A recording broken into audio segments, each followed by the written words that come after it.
Your seats and silence your phones. The session will begin shortly.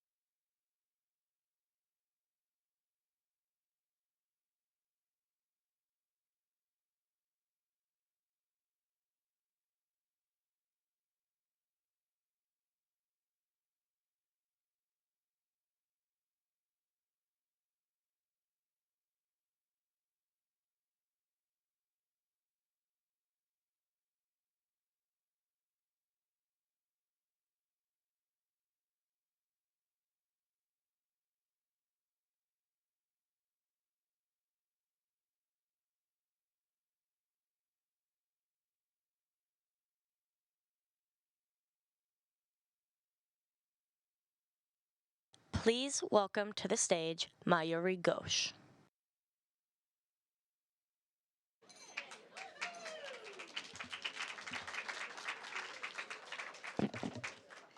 Well, good morning, everyone, and thank you for joining us so early this morning. So pleasure to have you here for what promises to be a very, very exciting session, as you're aware. I'm Mayuri Ghosh. I'm the Director for Climate at CGI. That's my professional role. I'm a wife and a mom to two lovely daughters aged 10 and 6 at home. So my caregiver role is the other role. And together, these make me complete and one whole person. Women over the world have made progress over the years when it comes to education, skills, and workforce opportunities. And in most cases, women still lead the charge in terms of caregiving at home.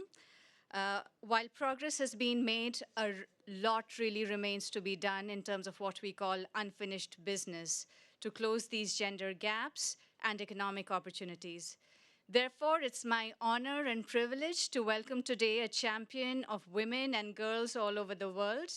Uh, May I introduce, and please join me in welcoming Secretary Hillary Rodham Clinton on stage.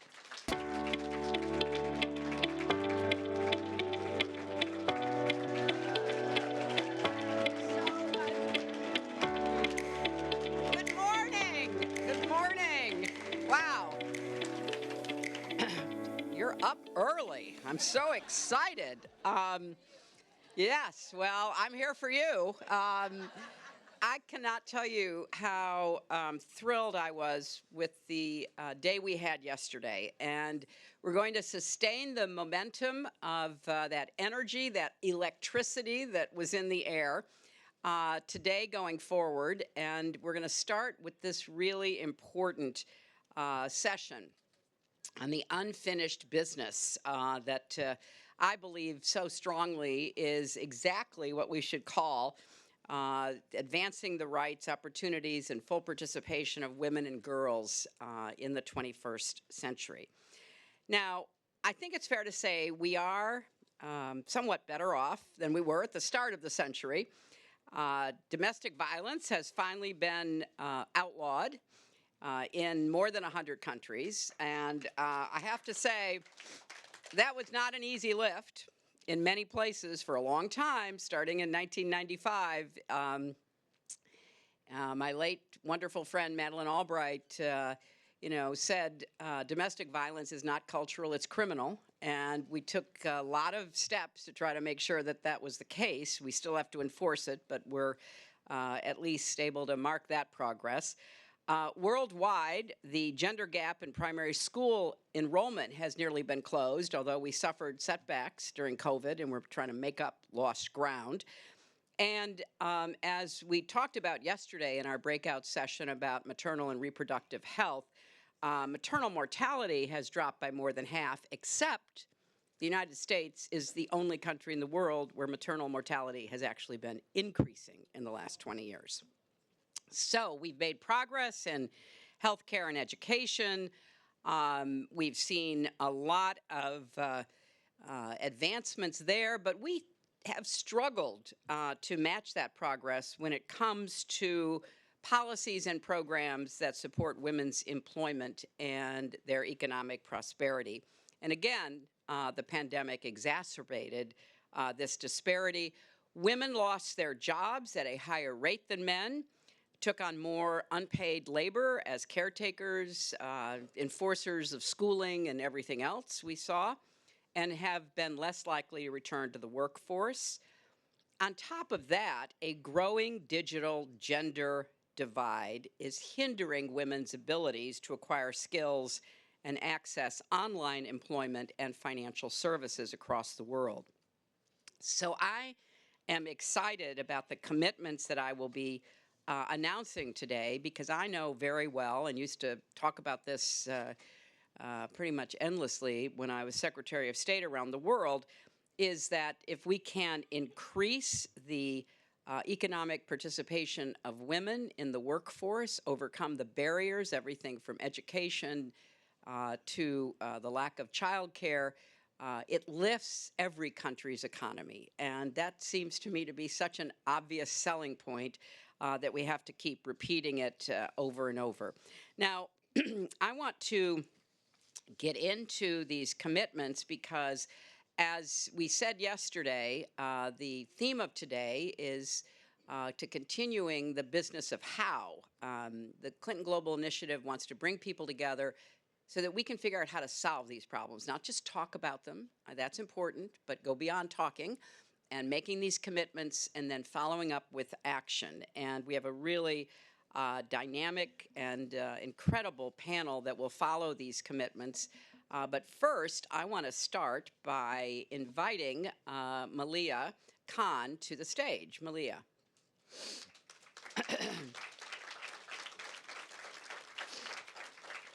Malia is representing Women Deliver.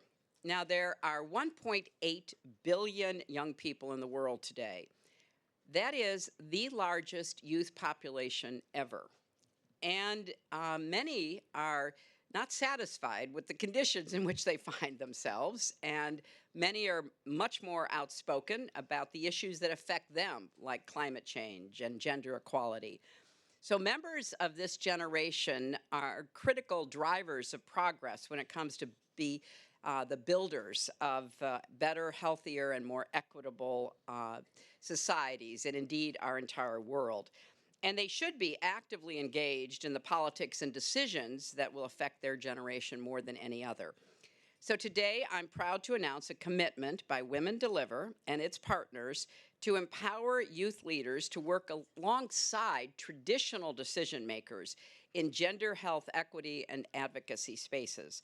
They will do this by developing awareness campaigns and helping to create tools to engage young people and mobilizing the support of partner organizations and multilateral organizations and even governments in ensuring that youth voices are heard.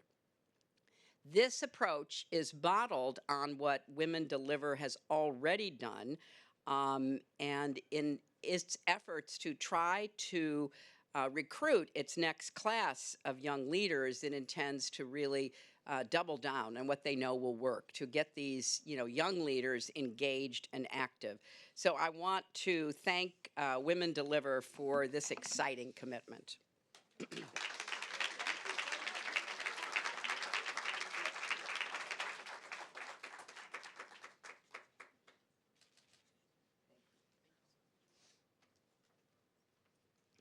I'm very excited about this next commitment, and I want to invite Robin Wright of Pour La Femme and Karen Fowler of Pour La Femme to the stage. I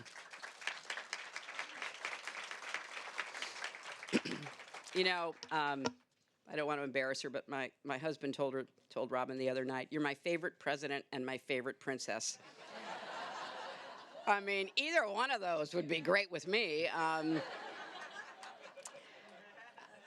I am so excited to have these two leaders here with us today. We know, and the reason we're here is we understand that all around the world, women are disproportionately affected by social, health, and economic inequality. Now, here's just a few statistics because we don't want to over-statisticize you so early, but in the Democratic Republic of Congo, Almost 11% of babies are born to young teen mothers. 1/3 of women report being victims of physical and/or sexual violence. Yet just 12% of parliamentary seats are held by women, and almost 70% of women are employed at wages that place them below the international poverty line. And that's why I'm so excited about this commitment, because Pour la Femme will be working to empower women and girls in the Democratic Republic of Congo through opportunities around education and manufacturing. Pour la Femme designs women's pajamas. If you haven't seen them, you should. But with the broader mission of supporting women in conflict regions around the world by offering dignified work opportunities in safe environments. Because after all, steady employment, livable wages, access to education are crucial factors in helping women everywhere, but particularly in conflict regions, achieve the financial independence they need to escape violence. This commitment will scale Pour la Femme's existing Give Work program to additional locations in the DRC. Women and girls age 15 and older will have access to training in sewing and embroidery and to modern commercial equipment to put that training to use. Through its commitment, Pour la Femme will scale its Give Work program to additional locations and will make sure that these young women are given finally a chance to make their own money, be given advice and support about how to escape often very difficult circumstances, and try to find a new path for themselves, because there will be educational opportunities, and that's one of the reasons why I'm really very proud of this commitment. It will provide funds for tuition, school materials, meals, transportations, teachers' salaries, and the expansion of secondary education to include training on sexual and reproductive health. So the young women will get education and employment in a safe setting. And how many of you have ever been to the DRC? How many of you have been? Okay, we've got a few people, good. It's this vibrant, extraordinary society that has been plagued by violence now for so many years. And we think about all the conflicts in the world, and we forget that in the eastern Congo, probably 5 million people have died in the last 20 years. And so this commitment is such a burst of light, and I'm so grateful to both of you for making it.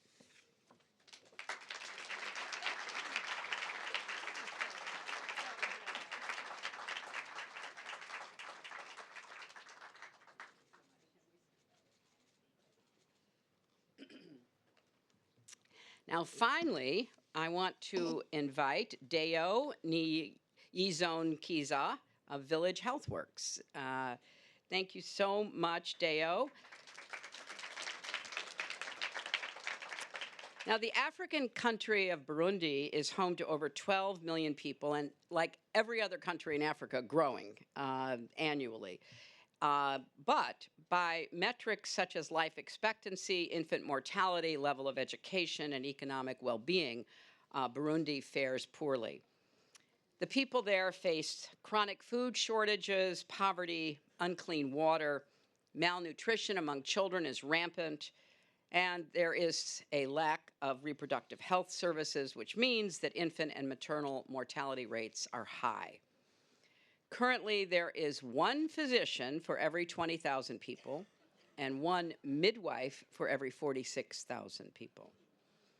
Burundi ranks 185th out of 189 countries on the UN Human Development Index. So Village Health Works is an organization that provides health care and seeks to address root causes of illness. And it's working in Burundi to bring desperately needed services and supplies there. Since 2006, Village Health Works has developed and maintained a strong connection to the local community to try to work with local residents to help them enjoy a higher quality of life. In this new commitment, Village Health Works will expand upon the commitment it made in 2016 that funded the construction of the Kagudi Hospital and Women's Health Pavilion in Dale. Congratulations on achieving that commitment. This teaching hospital will have 150 beds and provide healthcare services that are currently unavailable in the country: surgery, obstetrics, gynecology, pediatric care. Patients will most likely come not only from areas in Burundi, but nearby areas in Tanzania and the Democratic Republic of Congo. The Kagutu Hospital will provide emergency obstetric and surgical interventions. It will also provide a setting for training and research and help to rebuild Burundi's overall medical system. I'm very proud of the work that's already been done because of their prior CGI commitment. But this new commitment will help to finalize the hospital by funding additional advanced equipment, the kind of power that is needed, that is uninterruptible to operate mechanical, electrical, and plumbing systems. Funding for salaries will ensure that the building is safe, reliable, and that it is part of answering the long-term healthcare needs of the country.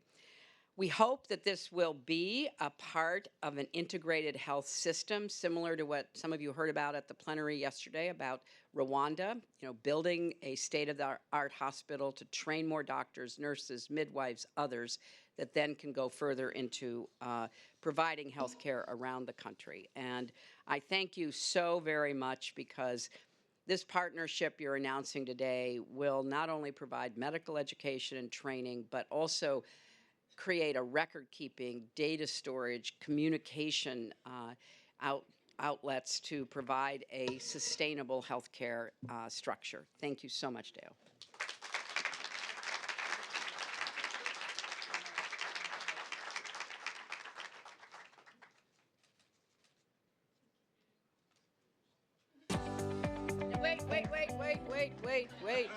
Wait. I can't leave yet. You're about to meet three extraordinary women on this panel, and I am thrilled that they are all here. I just want to say a personal word about each of them, and then they will be formally introduced. The governor of the state of New York, Kathy Hochul, is here with us.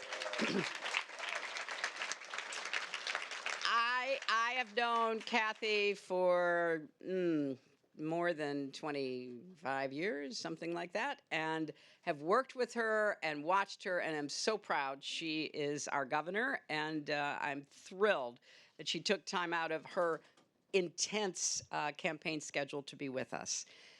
And then Cherie Blair, my friend for many years also. As many of you know, a human rights lawyer, an advocate for women, the founder of a foundation that does so much to help women become economically self-sufficient. She's literally just come from the Queen's funeral, and as she told me backstage, she was done with wearing black, and so she's got a bright dress on to kind of get back into the swing of things. And then Olivia Walton, someone who is doing incredible work in Arkansas to expand opportunity in Northwest Arkansas, to be part of rethinking how we're going to have more and smarter ways of giving people, particularly women, economic opportunities, and I could not be happier that she's here as well. So with that, I'm actually going to turn it over to the people who are really running the program. Thank you all.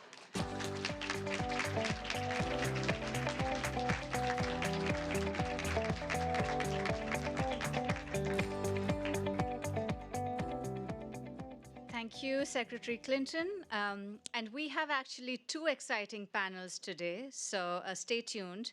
I'd like to introduce and welcome our first panel on stage, which will discuss closing the gap in economic opportunities.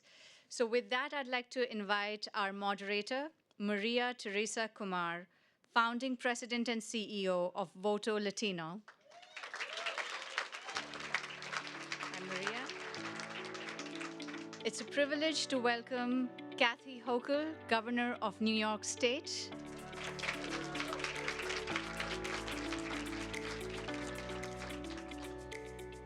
I'd like to welcome Olivia Walton, founder and managing partner, Ingeborg Investments.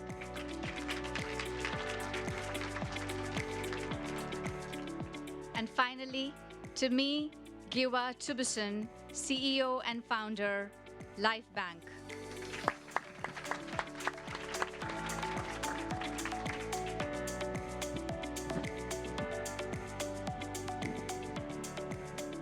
Thank you so much for that generous introduction. And I have to say that it is such a privilege to be here at CGI after so many years. I like to say that we are now coming out of before times, and those before times when we were in community are so important. I want to thank Secretary Clinton because she has reminded us the importance of community and uplifting incredible voices in a time that we need it. I have to say that she has been a mentor to me personally and to our organization, and to see so many people trying to figure out how to solve problems after such a difficult time globally coming out of the pandemic, and her constantly leading. And with that, I'd like to turn to our panel. You know, Governor, I'm going to start with you because what Secretary Clinton was saying was absolutely true. The importance of making sure that we have women leadership oftentimes is defined as slightly different than having a man at the helm. No offense, gentlemen, but I'm sure you've heard it before. But you inherited a state that was coming out of a global crisis. And oftentimes that was centered around this idea of essential workers. And the essential workers were often women. And I was having this conversation with Tammy saying, you know, that word, that term, essential worker, always struck me as inequity in itself, because essential for who? And it was oftentimes women who had to go out into the workforce and come back and take care of multi-generational families. And I want to ask you, as you're seeing us reemerge, how are we taking care of this essential worker who is essential for so many of us? Yeah, Maureen, thank you. That's an excellent question. I just want to say to Secretary Clinton, thank you for making New York City feel normal again, bringing CGI, all the traffic out there. We feel like we're back to normal. So and our panelists too. I'm looking forward to a conversation. What does coming out of a pandemic look and feel like? You're absolutely right. I took over as governor last August. So we were just coming through what we thought was the end of the pandemic, and then all of a sudden Omicron hit. So we were hit hard once again, and we had to manage that. But what the state needed at the time was someone to just calm everything down and to let them know that there was competent leadership without a lot of drama. And I saw immediately, and during the pandemic, I wrote an op-ed literally 2 weeks after the shutdown. They said, this could be a generational setback for women. Because as you pointed out, Maria, who are the people that were on the early morning dawn subways to go into their offices in the hospital and suit up and walk into the patients' rooms and keep them alive? Who are the people who had to sit at the kitchen table trying to make sure their own kids got an education while they're teaching a class of kids remotely, most of whom did not even have proper digital access? Those were the women again. They were the ones who were out there, you know, packing up the food in restaurants that people drove up to and picked up in the back. They were so exposed, and it took a toll. It took a toll, and I saw that with my first budget. I put $10 billion behind lifting up the battered down healthcare system, and within that, I did over $1.2 billion of health care bonuses for those women. We just gave out over $3,000 to say to these women, we know what you went through. Our healthcare workers went through hell and back. So it's part of it saying, I'm not just saying we owe you that debt of gratitude. I'm putting money behind it. And that's what I feel we owe the individuals of this state who stepped up and got us through this. But it also put a searing spotlight on the inequities, the injustices of that. Why were so many women in these entry-level, low-wage jobs and still trying to take care of their kids? That was a call to action.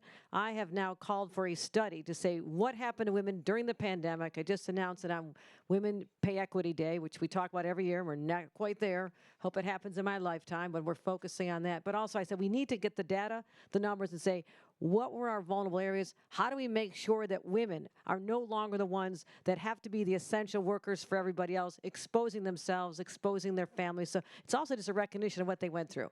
And I would say we recognize it here in New York, the epicenter of the pandemic, and I say never, ever again. And one of the ways we do that is through prevention. So, Tammy, I want to ask you, you have this incredible entrepreneurial vision, and you created Life Bank. And for those who are not familiar, Life Bank basically provides on a motorcycle blood to women who are giving birth in Nigeria, and actually saves them. And you've actually been able to demonstrate that just those couple pints of blood is revolutionary. Yet, when one of the things that Senator Clinton said today was that the life expectancy of maternal health here in the United States, everywhere else going up, it's going down, particularly among Black women, Native American women, Latinas. Can you talk about what we can learn perhaps from your work in Nigeria and apply it here to the United States, if anything at all? Right. Thank you so much. I'm so glad to be here today. So there are about 5.4 million maternal deaths, preventable maternal death every year globally. Many of these deaths occur in the global south, developing countries, countries that have not built the health system to really save women. So the work that we do is to build that infrastructure using technology and using actually physical delivery infrastructure to get the supplies that are needed to save a woman's life to the hospital. So we're talking about uterotonics, we're talking about blood, and even oxygen during the pandemic. We were able to expand to oxygen and PPE, getting that to the hospitals in 3 countries in Africa. To your question about, as a woman who is Nigerian American, I care about, maternal health in both countries, right?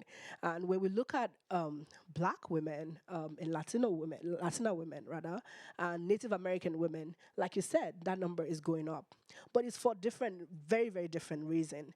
The U.S. health system is already developed, right? No one needs to build like a blood delivery system, delivering to hospitals where these women deliver. I think one of the things that's missing is the will, right? The will to solve the social determinants of healthcare, the will to ensure that we're reducing poverty in these particular communities, the will to ensure that women are insured appropriately. I have had to sort of like, while pregnant, deal with the American health system, and it's a lot, right? Particularly the insurance system. So for me, I think it is the will that is missing in this country to really invest deeply in the health of women, to honor women who bring life into the world, and to build the right system and to do the right work to ensure that women have access to the healthcare they need in the, one of the most developed countries in the world. That's absolutely right. And, oftentimes people say that all this stuff is really hard. And then you pointed out, but the world came together to actually come up with a vaccine for a global pandemic. It didn't take years. It took close to 18 months. And so where there is a will of human ingenuity, there's a way. And with that, I want to bring in Olivia into the conversation, because one of the things that you're doing extraordinarily well is what's happening in Arkansas in the Heartland. I had the privilege to meet Olivia at the Heartland Summit in Arkansas, and how eye-opening of when there's intentionality, when there is will, when it is private, civil society, and government sectors coming together, that you can change industry and you can change people's lives. Can you talk a little bit about that? Like, what have you learned that we could apply at a different scale? Well, first, thank you, Maria Teresa, and thank you, Secretary Clinton, for the opportunity to be here. It's really an honor for me to be up here with all 3 of you women who I admire so much. And I can't start without saying, yes, it's a developed country, but in Arkansas, in Mississippi, particularly in the delta between the 2 states, maternal health outcomes, infant mortality, are those of a very low-income country, and it's really happening right here in America. Ingeborg Investments is just one of the work streams, and this is a very for-profit work stream. We do lots of things to increase access to opportunity in the middle of the country, right? Because we have this deep belief that a lot of the political divisions and a lot of the great challenges of our time come from a dearth of opportunity, and opportunity really being determined by the zip code you're born into, right? So let's help spread access to opportunity. Ingeborg tries to do that by creating more ways for women to build and manage their own money, okay? Because, we talk a lot about gender equity. Well, let's talk about equity. Equity is a synonym for financial capital. So if you want women to have more power, let's help more women build and control their own finances. And there, the state is actually dire as well. Of all the money that goes into venture capital in this country, the tens of billions of dollars, just 2% still, and it's a sticky number, just 2% goes to female founders and female startups. 15% of all general partners at VC funds in America are women. We have a long road to go, but I'm happy to say there has been a lot of progress. Wonderful. And so with that, it's this understanding that we need to invest more in women in capital. I often have a conversation, I run a nonprofit, and that, first of all, is a misnomer, as everyone knows. But there is a conversation that I have with the former president of Emily's List, Stephanie Shiriak, and she and I would grab coffee and say, there is a pink tax when it comes to walking in, whether it's trying to find capital for your new business, or a pink tax when it is to trying to actually get your own organization up and running. Temi, can you talk a little bit about that and what you've had to experience in creating your own organization that is literally saving lives every day? Right. So I think first, there is a misnomer, particularly for women. I'm going to answer this question from the global South and perspective. So there is often this idea that we must empower African women and women from the global South. Well, I'm here to announce that they are already pretty empowered, right? Number one, second, and third countries with the highest female entrepreneurs in the world are all African countries. So African women generally are participating in economic development, right? What they are not doing is building wealth, right? So scaling these companies, getting them to be larger, and ensuring that they can scale to different parts of the world. To Olivia's point, around 2% of VC goes to women. But when you drill down into what kind of women, Black women get 0.0006% of all venture capital funds in the world. 0.0006%. So that is really, really significant. That is what is sort of like keeping these companies from growing, from scaling, and from being basically household names. When I look at my story of how I got into this room, it is really people looking past how I am presented, a woman, a woman with darker skin color, a mom, visibly pregnant woman, people looking past all of those things and say, okay, there's something here, right? She's already started, she's already shown what she can do. And foundations like Skoll Foundation, organizations like MSD for mothers and Merck for mothers, rather, really looking at me and backing me and saying, we like what you're doing, we're going to back you, we're going to invest in the work you're doing so that you can scale. And that's how we went from just a tiny little startup in Lagos, Nigeria, to being completely pan-Nigerian, to expanding to Kenya, and to expanding to Ethiopia, doing this important work. That's amazing. And I think what's really important to highlight is the fact that women, and particularly women of color, don't have that same access to capital. To give you an example of how unprepared we are for the future born, my daughter is 10 years old. She is in 5th grade. She is part of the Alpha generation, and she's the first technical generation, technically, of majority-minority America. So if we look at the classroom today, and then look at women CEOs and women in governorships, it's not equity at all, because we are not prepared. So what, Governor, would you like to see coming out of the pandemic? I mean, there's incredible ingenuity that's coming out of the pandemic of public-private partnerships.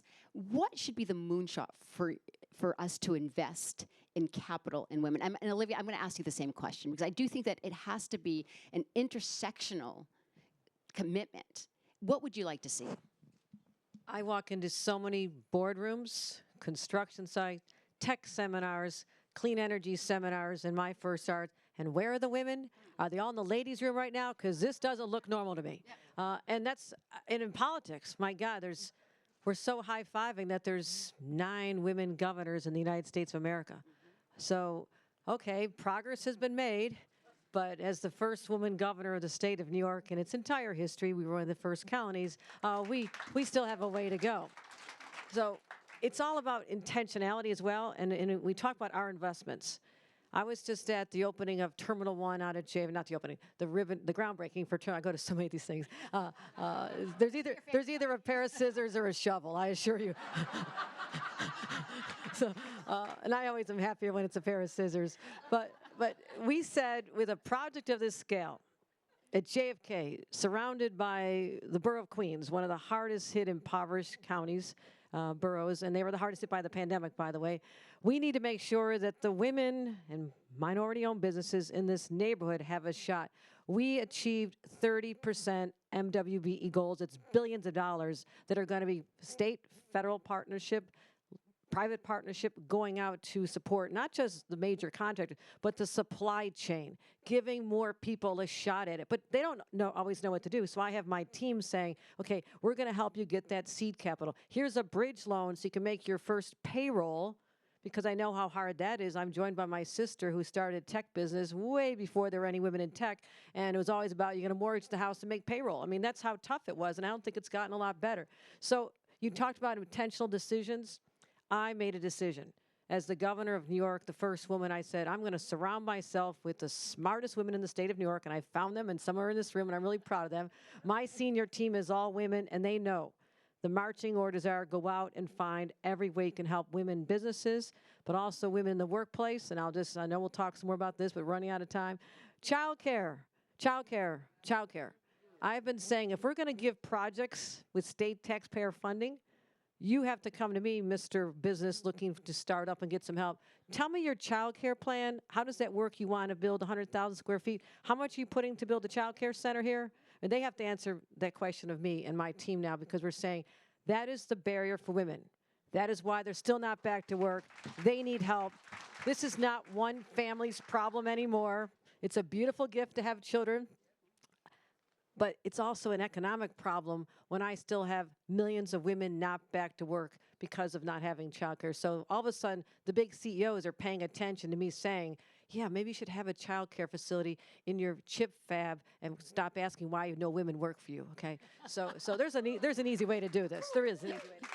Well, and I think what you're also alluding to is it's not just that it is nice to have women there, it's that it's an economic imperative, Olivia. And so talk a little bit about the importance of, I think we're used to making incremental progress and being satisfied with it. But because we have close to over 51% of women who are eligible to be in the workforce and many are sitting it out, what can we do as an economic imperative of why women need to be at the table, in many ways running everything? I couldn't agree more. No, I think we need to get the word out that the business case is already there. And we also need to get more women in a position to be writing checks, because we know that when women are writing checks, they are 3 times more likely to invest in other women. So as for the business case, I'm sure a lot of you know these things. There are lots of studies that show that female-founded startups are actually more profitable. They grow faster. There are lots of surveys that show that women are more empathic and in many ways effective leaders. I'll give you one statistic. According to BCG, for every dollar that a female firm raises, they generate 78 cents in revenue compared to a man who's generating 31 cents in revenue. So we're literally generating more than twice as much revenue. The business case is there. Get the word out. Beyond that, I would say we need affordable childcare options, of course. That is so critical to all of this.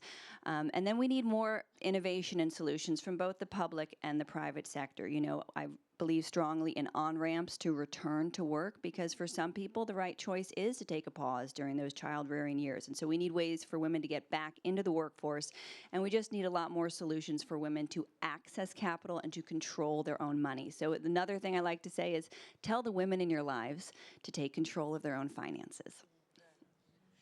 So I think that's fantastic advice. I think that one of the things that folks don't realize oftentimes is that the reason women are in abusive relationships is it's economic. There's little option. In this idea, there is a liberation when you are able to control your destiny as a result. very quickly, we only have a minute and 30 seconds. What is the one thing that we can walk out of here saying, coming out of the pandemic, this is the opportunity I see? I'll start with you, Olivia. Invest in women. It's smart business. Same. I didn't have this up. Anyway, Governor. And take care of the kids. That you take care of the children. There's no stopping the parents. My son right now is on 4 months paternity leave. His wife just did her 4 months, and so there is equal division of labor. That's the generation that I was not raised in. I had to put my career on pause because I couldn't find childcare back when I worked in Washington many years ago. So we're seeing progress, but it has to be intentional. Employers and partnership with government have to do something aggressive. We put $7 billion invested in childcare. Over half the children in the state of New York are eligible for childcare subsidies, and we're opening hundreds more. So I think that is still an economic barrier because when we have all women who want to work back in the workplace, there's no stopping us. And I think that's the key to our success here in the state of New York as well. And I think to underscore that, one of the things that you mentioned is that voting does work, because the reason that we're facing this opportunity is that President Biden actually passed one of the biggest packages that alleviated over 50% of children out of poverty overnight. That's intentional. Thank you so much, ladies, for the inspiration. Thank you.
So we're getting ready for the next panel. No one go anywhere, because it's going to be as exciting and dynamic. And again, another round of applause for those women. How inspirational were they?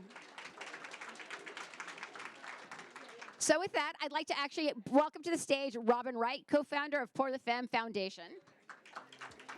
Cherie Blair. She doesn't need an introduction, but Cherie Blair is also the founder of Cherie Blair Foundation for Women. And Vanessa Roadhouse, she is CEO of Roan Horse Consulting and co-founder for Native American Women Lead. Such a pleasure. Please welcome the Horse Consulting.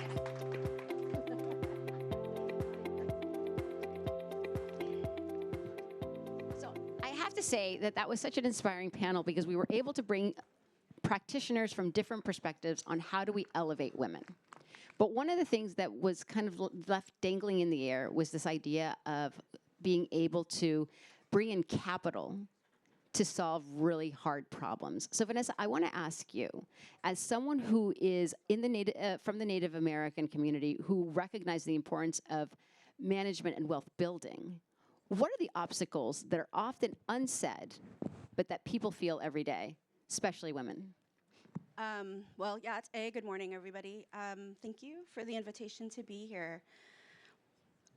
One of the things I think in the United States in particular, because that's where I'm from as a Navajo citizen, we often don't think about capital from a place in which Indigenous women have access. We heard statistics around who in venture capital is being funded, who in finance is making those financial decisions, but there are no Indigenous people in those rooms and in those places. The other part to me is that as a Native person in this country, we have a very different financial relationship with the United States government. It's a fundamental different thing, because we are not a race, we are a nation, a sovereign nation. And as citizens of different nations within another nation, the way we get capital comes from the treaties that were signed. And so much of these conversations that we have for Indigenous people around access to capital, we don't start from that fundamental acknowledgement and understanding of how resources move. So we have to educate people about their own history of this place. And so for me, when we think about access to capital and finance and who's making decisions, what we need is to understand not only the history, but that these barriers have cultural significant nuance. And these go back to 500 years. And so in order to talk through that, we have to talk about 500 years of trauma, 500 years of being ignored and invisibilized. Then we can talk about capital. It's incredibly powerful. And Sherry, I want to bring you into the conversation because prior to the pandemic, we had seen such great gains among women and children around the world. Your foundation focuses on lifting that inequity and making sure that we are more equitable in our life. But the pandemic, sadly, what we're seeing now, the consequences of it, we're seeing women and girls particularly leaving school, not having access to education, child marriage is back on the rise.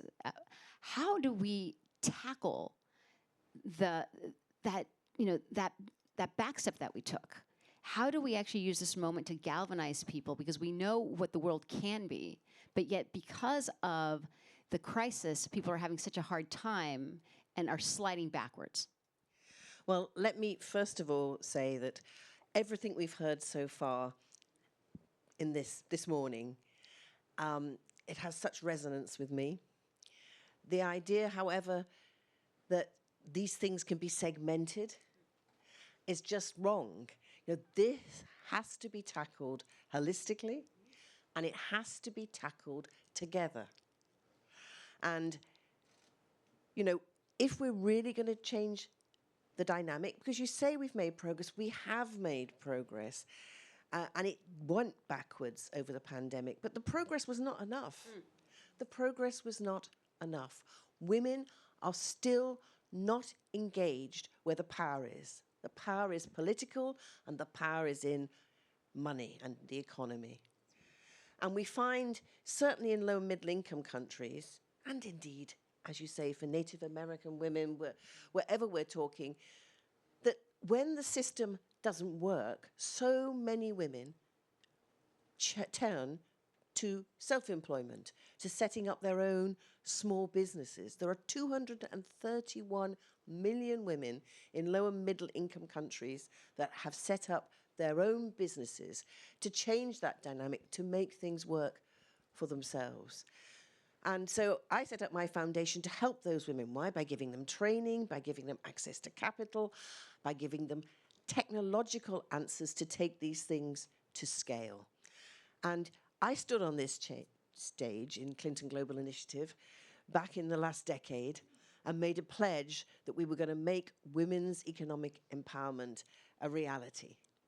And thanks to the help that we got at CGI, I can say that today we have reached over 200,000 women in over 100 countries, giving them that access to the skills, to the finance, to the networks, to the technology that they need to take the power into their own hands. This is about them shaping their future. And we had this campaign, which was about, which we launched 3 years ago, let's reach another 100,000 women. And I'm pleased to say that it's about to come to an end, and we will exceed 100,000 women, but I realized that's not enough. 100,000 women, when there are 231 million women in lower middle income countries, when there are women you're talking, we have to do more, and we can only do more if we come together. So I'm now working with my foundation to set up a partnership for the people in this room, for the organizations that we're talking with, and say, it's not enough, 100,000, 200,000. Let's, by 2030, when the SDGs come to an end, let's say we're going to reach 1 million more women. By the way, that's still not enough. But if we don't set ourselves ambitious targets and realize that by coming together, that's the way to deal with it, then we might as well we're just fiddling along the edges. We've got to absolutely stand up and shout for real equality for women in the economy, because it's the weakest of all of the 4 indicators: education, health, political, economics.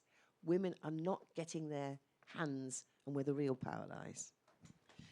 And Sherry, I think you're absolutely right, because this idea of fiddling around the edges, we can't afford it. When you're saying that in order for us to thrive as countries, we need to make sure that women have equal access to the economic well-being and to making sure that their families are thriving. And so I want to bring you in, Robin, because what you're doing is a great example of translating Sherry's vision to a local level of empowerment and change. Speak a little bit of Pour la Femme. Well, we basically created Pour la Femme saying, let's not only make a beautiful pajama that basically symbolizes comfort and security and call it Pour la Femme, for the women. The intention was to give decent work to women in conflict regions who are widows. And as we know, DRC is one of the worst places in the world to be a woman because of the use of rape as a weapon of war. So we went in post-trauma, basically, and we are here.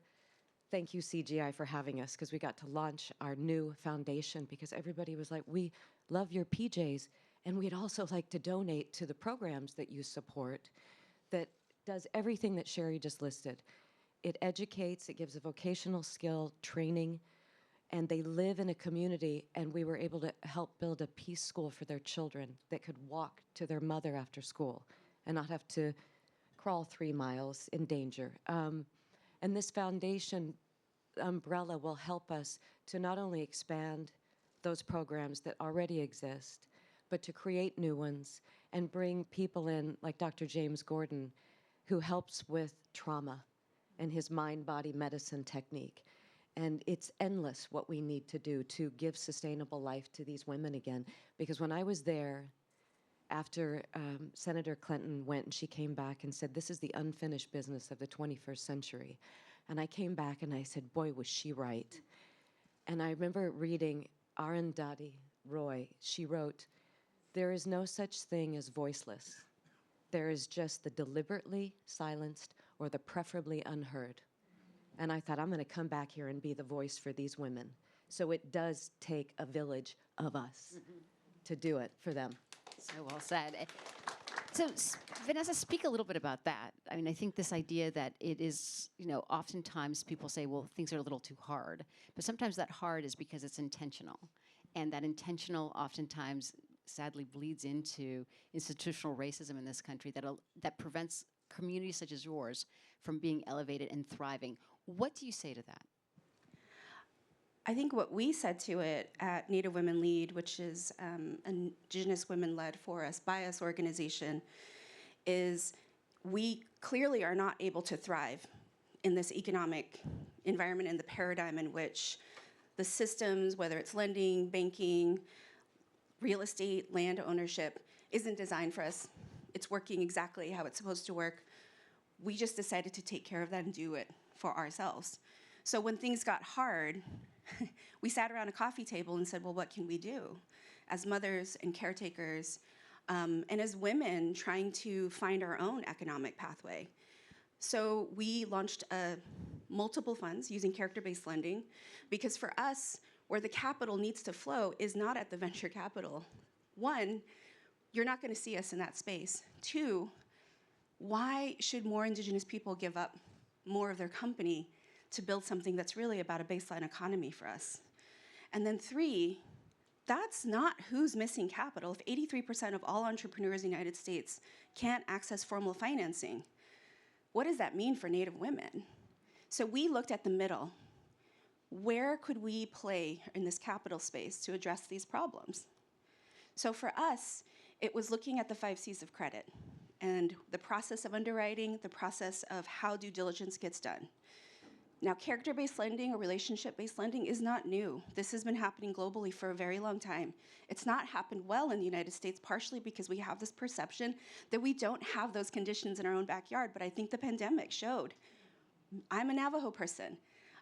For me to get access to a healthcare provider, the majority of us have to drive 100 miles. So the statistic earlier when we were talking about the ratio of access to healthcare, it's happening on my reservation today. So what we did is we came up with the 5 R's of rematriation. It is our gift back to our community to say, we can underwrite you through culture and values that actually represent who you are. And we have done that and have moved over 500,000 to Indigenous women in the United States. We are about to launch a $10 million fund, probably at the end of the year. And we just launched the first remunetrating economies apprenticeship for women, because Indigenous women need to become fund managers and asset allocators themselves. But we did it by us, for us, every step of the way. Amazing. So, Cherie, one of the things that you were talking about, and I think Vanessa's exemplifying this idea that we can't fiddle around the edges. We have to think big. For where you are right now, you're talking about expanding your own foundation to reach more women. But with the folks here in this room, what would you consider stopping fiddling around the edges, and what would you consider being that moonshot? Well, let me say, first of all, I'm not saying my foundation needs to reach 1 million women. I'm saying that we do it together. And I want to echo what Vanessa has said. She was talking about Native American women doing it together. And at the previous panel, a really important point was made. I tell you, in Nigeria, I know because we work in Nigeria, we have the most fantastic results with the women we work with because they're already doing it themselves. They just need the information and the access, and that's what we give them. We work, 40% of the women that we work with when we surveyed them this last year, their main impetus is to give back. So many of the women we work with have social enterprises. The women who have for-profit enterprises are there changing the way they employ their people so that they can give back. They're there ensuring that they are role models for others to see that women, we're not just talking about women doing baking and embroidery or whatever it is. No, we are talking about women doing serious jobs, whether it's tech jobs like the women we work with, a woman we work with in Vietnam who has one of the main providers of making apps. I don't see how techie I am. But nevertheless, she came on our mentoring program. She had 50 employees. She now has hundreds of employees, mainly men. She herself has become a mentor for others. These are women who are changing the world. We want to see these leaders as well, and we have to help them because they're still not getting the access. Even as we've heard, even when they do good business, people somehow or other think because they're women, it's not as good to invest in. One of the women in Botswana we work with called Auntie, she has this great business, but she's got one of her investors is an actual male friend of hers, but he still said to her, I'm worried about giving you this money because women are a risky investment. Actually, it's not true. And you mentioned, didn't you, all this evidence that shows it makes sense to invest in women, but it's just ignored because people still going on the same way and doing things the same way. And what the pandemic has done is twisted us out of that and saying we have to do things differently. And if we're going to go to scale, we have to use technology, we have to use advocacy, we have to use role models, and we have to come together. Because the Cherie Blair Foundation for Women can't do it alone. Vanessa Roanhouse Consulting can't do it alone. Robin Wright can't do it. The people in the last panel can't do it alone. But if we come together, and this is what CGI is all about, let's come together and make a commitment that we are not going to wait. At the moment, the World Economic Forum says it's going to take 151 years before women reach parity with men in economic empowerment. Now, when I started as a young woman in the 70s, I thought it was going to be easy to get economic empowerment.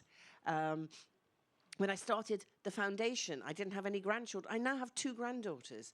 And the idea that not in their lifetime, but maybe not even in the lifetime of their granddaughters. Well, that could be an option, right? Acceptable. Right. Well, that's but I think what you're sharing with us, Cherie, is that is if we aren't disruptive, if we don't create disruption and intentionally decide that that's not actually the path we want to lead. And so one of the things that you're looking to do, Robin, is expand Pour la Femme. I want you to talk a little bit about that, but I also want to talk about the stories perhaps of the women impacted, because we oftentimes see that statistic and say, oh, so we have another woman hanging up her shingle, or we have another woman, but we don't hear about the story of how the nuclear family changes as a result. So if you have a story to share of how your work has been able to impact and change the trajectory of a family, I think that would be really important to share. You know, first of all, 150 years? I'm like, who came up with that number? And we're going to need a lot more Botox because I'm not going anywhere until it changes. Neither of you guys are. The story I love to share because it resonated so deeply with me, meeting with women that had been raped. And I'm talking girls from 12 years of age to 97. And while they all said the same thing to the question I posed, which is, what do you really need? Everybody can write a check. Nobody knows where that check's really going. What do you really need? And they all said, yes, we need you to be our voice because we are silenced here. But more importantly, we want work because we have been disenfranchised. We've lost our husband. And we are shunned from our family. So to bring that sort of institution platform for them to start their own business again, if you don't have a woman that is a leader, you don't have a community. And that is what they continually repeat over and over again. Please just give us work. So what Pour la Femme does is they build a capsule collection for us in the Congo. And every product that you purchase from that capsule collection gives a woman a day of work. And we want to just expand on that in multiple countries around the world. And we're just now starting in the Congo, and we're nowhere close to it. So we need more women and more organizations to back us, just to build more programs to help these women become sustainable again. I think that's powerful, and I think it's recognizing the need for allies as well, because that's what I'm hearing from each of you. Vanessa, I want to talk a little bit about what's happening here at home with the restrictions that are taking away a woman's body of having agency over her body, and the impact that has not only on the family, but in her ability to economically realize herself. And how we know that you'd mentioned the lack of access and healthcare for Indigenous women. With these abortion restrictions, there's going to be even more. What concerns you, and how can we make sure that we are fighting back for that agency? Because it is a liberation for a woman to be able to decide when to have a family. And oftentimes folks don't realize, but oftentimes it is that liberation to decide, do I want a family or do I have a career? Can I invest in myself? This is going to sound bleak, but it doesn't really change what we've been doing in our communities. I mean, if anything, what we're seeing so much around sort of the gender injustice around having agency to make choices around the kind of family you want, the kind of healthcare you need. First of all, I think here in the United States and for Indigenous people and Indigenous women, which, you know, we have seen the mortality rate of our mothers triple, regardless of all the advances in technology. You know, I shared the statistic about on the Navajo Nation, women have to drive at minimum 100 miles to get access to care. So from where I'm standing on this is like the goal doesn't change. The politics have changed. But as an Indigenous woman, our bodies haven't been ours for a very long time. We see the missing and murdered Indigenous women epidemic in the United States that's finally being lifted. And I should rephrase that, missing and murdered Indigenous relatives, because also our Two-Spirits queer, non-binary community and trans community are also at the front lines. And I think so much of what is happening from the pandemic is we're returning back to our traditional ways. We're reminded that we had gender healthcare systems that existed for a long time. We have ways in which we can nurture a family before they become a family. There's whole stories around what it means to have agency, because it is a liberation to be able to become a parent. But you have to have choices to know when you want to become a parent and when you decide not to. But also that pre-care before you become pregnant is so critical, and then the post-care, because women aren't just important when we're pregnant. We're important before and after. And I think as an Indigenous person who comes from a matrilineal economy and community, we always centered Indigenous women in positions of leadership and power, always. Unfortunately, through colonization, that has changed. So for us, I hate to say it, it doesn't exactly impact us, but what's different is with our sovereignty, we can actually provide abortion care because we are nations. So I think that's an opportunity. And so, Vanessa, I want to follow up on that because Cherie mentioned this whole idea that in order for things to work, it has to have a lot of wraparound services. What wraparound services would an Indigenous woman need today to attain the capital that she needs to build her industry?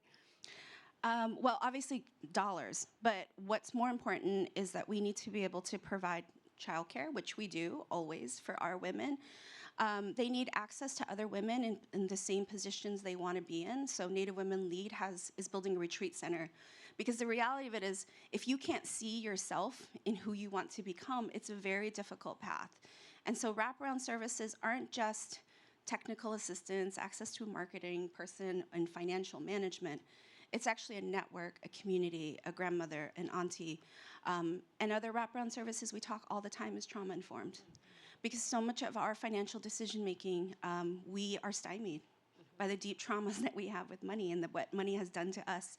And as our colleague Edgar said, money can be medicine. It's about who's wielding it.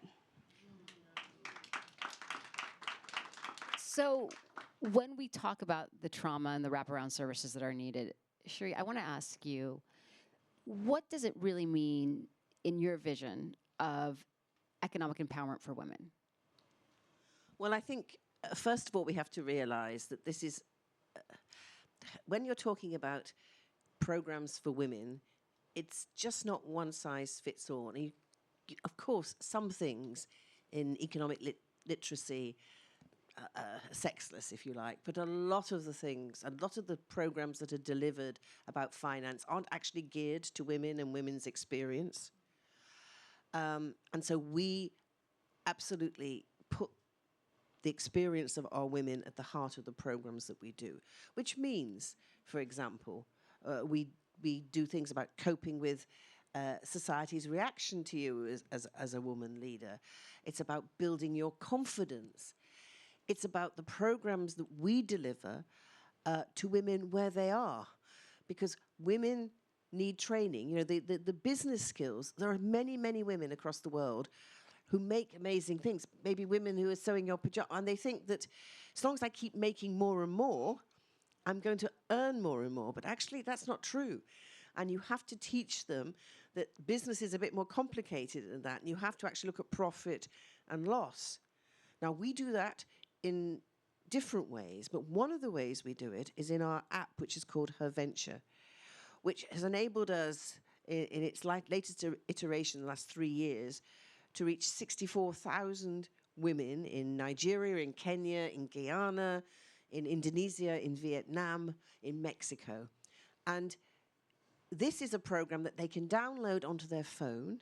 It's designed in bite-sized scale, so 6 to 7 minutes of a little exercise, which they can do when they're waiting to pick up their kids from school, when there's a gap in people, that their customers. And so it's taking the education to women. And we can do that, why? Because the mobile phone is the poor person's access to the world. And so by delivering services on that mobile phone, we can take that to scale. And we can take that to scale very easily in many countries, but we need local partners. We need funding, but we also always work with local partners so that those local partners who are already working with business women can say, here's this tool that you can go through your network. And then the other thing we have to do is we have to do things like we're doing today. We have to talk about it. We have to push it up the agenda.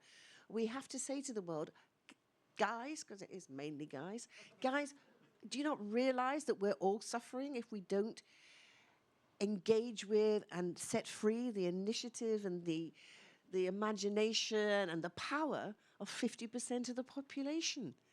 Everybody benefits if women can take their rightful place as equals in society.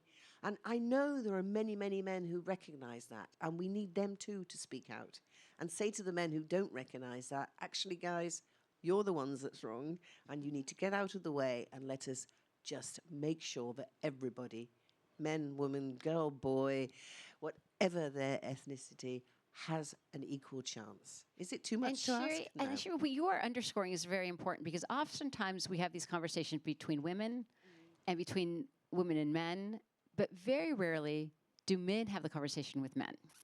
And that's the ratio that we need to have these. And so as we wrap up, there was, we're basically, Sherry, what I've heard from you, we're on two trajectories. We can wait 100 and plus years for women to find equity. That doesn't sit well with me.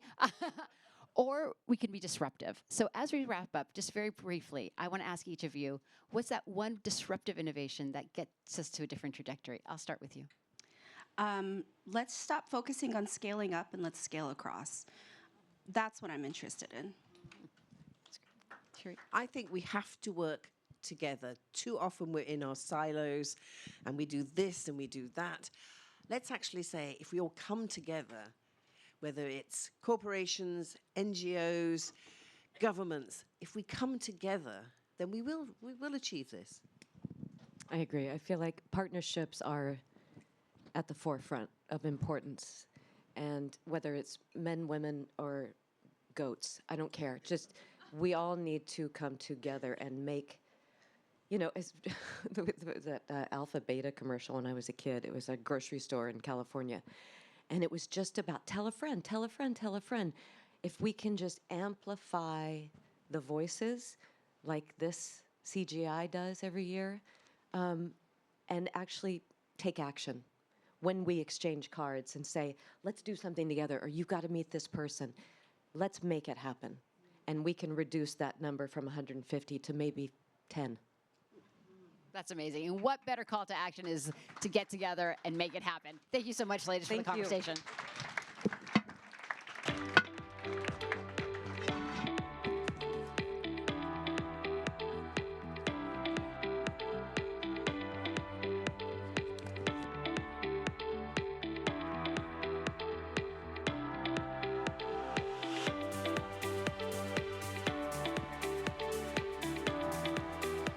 Thank you for attending this session. If you could please make your way to the plenary, that will be starting in approximately 10 minutes. Again, thank you for attending. Please make your way to the plenary.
Hi, everyone. One more reminder, if you can please make your way to the plenary. We have a very special guest in the next session. It will be starting in 5 minutes. Please make your way to the plenary.